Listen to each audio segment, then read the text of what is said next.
The model is essentially about being value-centric. You can't deliver value if you don't know what value is. And if you don't know what value is, obviously you ask.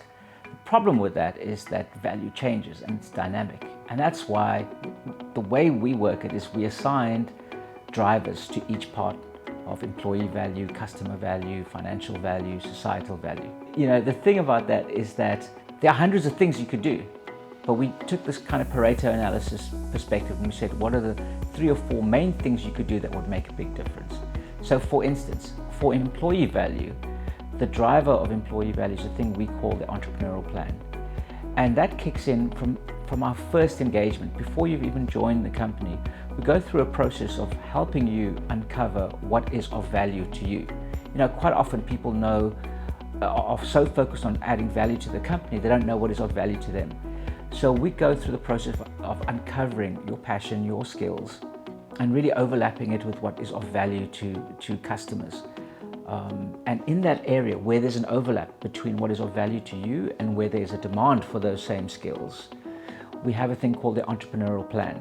And the Entrepreneurial Plan basically defines what training do you need that will make you more effective at delivering value in the overlap, what project exposure. You know, if your passion is one area but you're on projects that are totally unrelated, that doesn't really help. What type of IP? Sometimes people have great ideas and we pair them with other people that would like-minded ideas to develop IP and projects which they can have a stake in the outcome of it. And then lastly, help you market yourself. Quite often we deal with introverts and people who are just so focused on delivery, nobody knows what their passion, skills and abilities are. So the Entrepreneurial Plan is basically the driver of value for employee value. When it comes to customers, you know, again, coming back to the tenet of if you don't know what value is, you can't deliver it. Most companies are just trying to sell to their customers whatever they're willing to buy, whether they need it or not. We take a very different approach. We are trying to understand what is of value. And it's more than just asking customers questions like, you need these people or you need this technology, but what do you want to achieve with it? We go into the depth of what do you want to achieve with it, and to actually partner with our customers if the way they're thinking about going about it is the best way to do it. So our aim of adding value to our customers is to create a greater understanding of what is of value, and then also creating a greater understanding of what is best practice in their particular industry, because we're exposed to people across their industry. And sometimes, as silly as it sounds, because we work in different parts of our client environment, quite often in large organizations, the top doesn't know what the bottom knows, or the left doesn't know. And so we connect all of those pieces. So our engagement with our customers is really first and foremost about creating a greater understanding of what is of value and how to unlock value. And then equally, we try to move away from this traditional buyer-supplier relationships. And we try to get into a relationship, or we'll try to build relationships, real human-to-human relationships.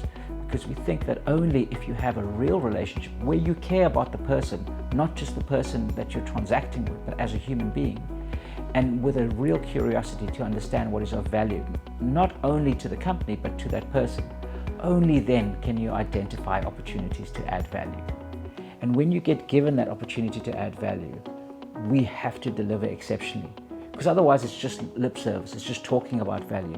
The next thing is financial value, and it's almost boring for us. We haven't focused on it in the last 5 years, and we've grown our financial value exponentially. For us, it's just an outcome. So whether it's revenue or profit, those are just outcomes.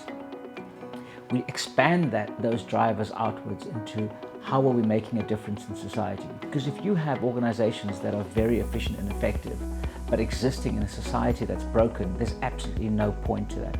So we look at solutions like the My School app that we built.